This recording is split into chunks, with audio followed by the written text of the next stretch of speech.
नमस्कार मंडळी, मी तुमचा लाडका मित्र वरद विजय चव्हाण आणि मी तुम्हा सर्वांचं माझ्या युट्यूब चॅनलमध्ये स्वागत करत आहे. म्हणजे शोले सिनेमामध्ये एक डायलॉग तुम्हाला आठवतोय का की लोहा गरम है मार तो हतोडा. हे वाक्य संघर्ष योद्धा या सिनेमावर अक्षरशः लागू पडतं. कारण मराठा समाज, मराठा आरक्षण, जरांगे पाटील साहेब हे विषय ना आत्ता खूप गरम आहेत आणि याच्यावर जर एखादा सिनेमा आला तर हीच ती वेळ, योग्य वेळ असं म्हणायला काही हरकत नाही, की जिकडे प्रेक्षक ऍक्च्युअली त्यांची जर्नी बघायला सिनेमागृहात जातील. आणि नुकताच संघर्ष योद्धा नावाच्या नवीन मराठी सिनेमाचा टीजर आपल्या भेटीला आलेला आहे आणि हा सिनेमा आपल्या भेटीला येणार आहे 26 एप्रिलला. सो बऱ्यापैकी प्रमोशनचं यांच्या डोक्यात दिसतंय. जर जवळजवळ 2.5 महिन्याआधीच यांनी स्वतःचं प्रमोशन स्टार्ट केलंय, सो ती एक कौतुकास्पद गोष्ट नक्कीच वाटली या मेकर्सची.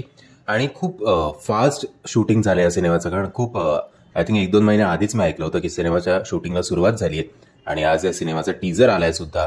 रिलीज डेट सुद्धा अनाऊन्स केलेली आहे. आता आशा एवढीच आहे की याला सोलो रिलीज मिळो बाबा, आणि सोलो रिलीज मिळून सुद्धा याला चांगले थिएटरमध्ये शोज मिळत.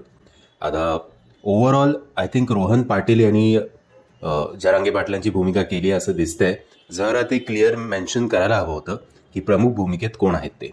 पण त्यांनी जी बॉडी लँग्वेज पकडली आहे, दिसणं, जो लुक आला आहे, त्याला 100 पैकी 100 मार्क आहेत. आणि बोलण्याची पद्धत सुद्धा बऱ्यापैकी त्यांनी चांगली उचलली आहे. सो त्यांचं खरंच कौतुक करायला हवं.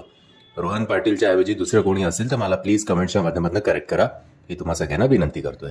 बाकी टीजर मधला शेवटचा जो डायलॉग होता की मी परत आलो तर तुझा, गेलो तर समाजाचा, कुंकू पुसून तयार राहा, तो ज्या प्रकारे हे बोलण्यात आलाय ना ते खरंच खूप अंगावर येतं. आणि असं वाटतं की बऱ्यापैकी रॉ फुटेजेस या सिनेमामध्ये जे ऑलरेडी आंदोलन चालू आहे त्याचे उचललेले आहेत, त्यामुळे तो एक चांगला फील येतो.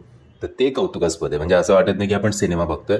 आता बघूया, मोठमोठे कलाकार सुद्धा या सिनेमामध्ये आपल्याला बघायला मिळणार आहेत.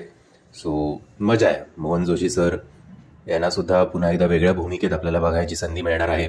सुरभी हांडे खूप दिवसानंतर आपल्या भेटीला आलेली आहे.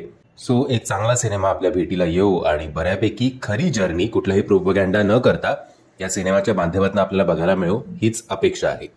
म्हणजे जर हा टीजर तुम्ही बघितला नसेल तर त्याची लिंक मी तुम्हाला खाली डिस्क्रिप्शन बॉक्समध्ये देतोय. त्याचबरोबर सागर कारंडे आणि संदीप पाठक यांच्यासारखे जरांगे पाटलांचे मित्र दाखवलेले आहेत.